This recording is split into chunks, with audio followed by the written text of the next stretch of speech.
They bent that up instead of down.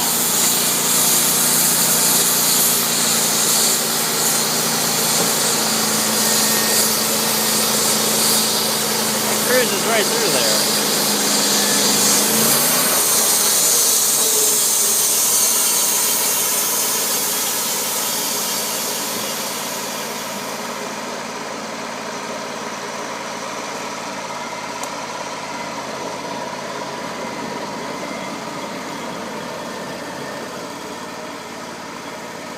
I wish I could give you guys a big rundown of the Sawmill. Like, it's a Wood-Miser LT35, but I can't tell you much more about that. It cuts, I don't know how wide, I think like an 18-inch log at least. And we've been cutting whatever for boards, whatever the log cuts down to make it sort of rectangular. Some of the boards were almost 12, we had a 16 in there, and a bunch of them are 14 right now. I think the red thing is the gas can. I don't know what the white thing is. I don't think it needs water. I would assume water to lubricate. To cool the blade, maybe? Yeah. I guess the water cooling the blade. Yeah. But when it's sharp, it looks great. When it's not sharp, it's just a mess.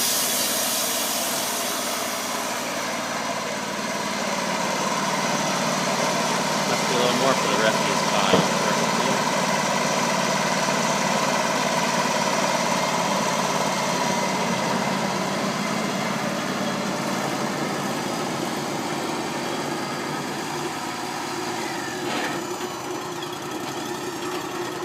Okay, now we're flipping. Oh, that's fancy.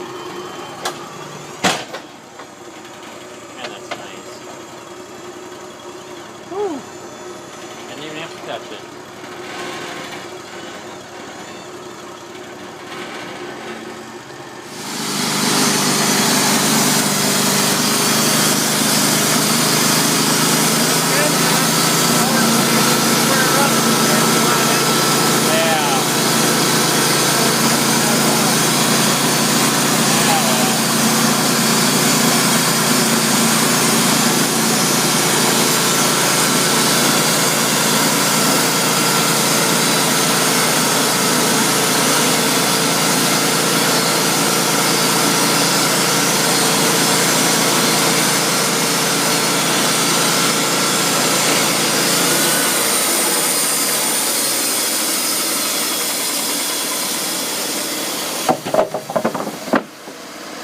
Being a double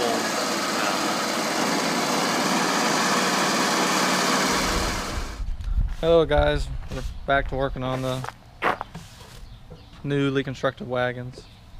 This is the second day.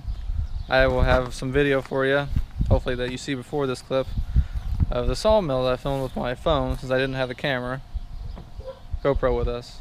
So we were back here at the farm and we are almost done, completely done with one wagon. All we have to do right now is put a nice little coating of oil. This is our best Thompson's water seal. Used oil. Now these were dead ash trees. You see how it soaks into the veins of the wood. There it's drying up. I thought this seemed kind of wet coming out of the mill, but it's soaking up the oil more than I expected. And we got tons of used oil, so you know, every couple years we can keep dousing these things in used engine oil. Let's get it everywhere. Yeah, watch yourself, Brad.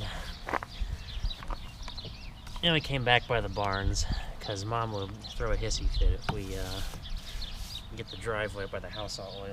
Watch it right there. Yeah, and watch where you step too. Not trying to fling too much at you. Get your shoes and clothes all oily. Man, you had to save day 2, so people pay attention. Oh no, I'm still wearing the same clothes. Yeah, so tired last night. Another one of those nights. I have a slumber party in the living room. Watching a movie. Pretending like we do something other than farm every once in a while.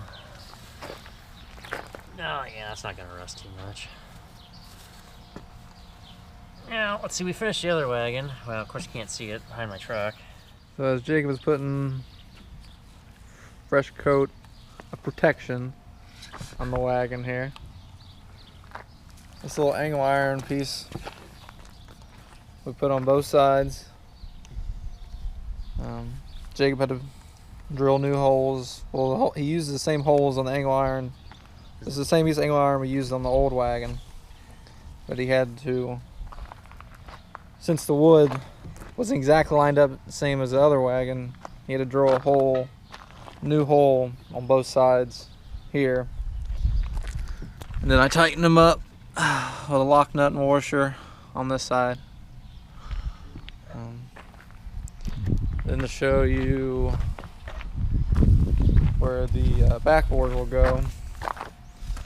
Again, this is from the previous wagon. This was already made. And we just had to take a chainsaw here and shave off the end of this beam just so that the angle iron would go up against it better. And then drilled 2 holes here, 2 holes underneath. Again, well, this one's a lock nut and a lock washer, so it shouldn't go anywhere.